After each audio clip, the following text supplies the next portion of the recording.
రామచంద్రారెడ్డి, ఆయన సతీమణి లక్ష్మీకాంతమ్మ మరియు పత్తి అంజిరెడ్డి, ఆయన సతీమణి రాజేశ్వరమ్మ, వారు సూర్యాపేట వాస్తవ్యులు. వారు మన అయ్యప్పందరికీ ఈరోజు భిక్షదాతగా వ్యవహరిస్తున్నారు. వారి కుటుంబ సభ్యులందరూ సుఖ సంతోషాలతో అష్ట ఐశ్వర్యాలతో తొలతూగాలని కోరుకుంటూ స్వామి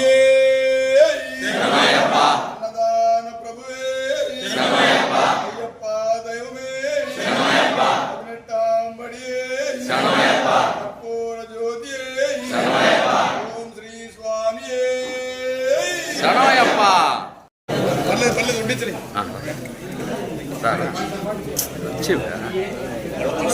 వాళ్ళ రాకపోయి వీళ్ళు కట్టాయి ఇట్రా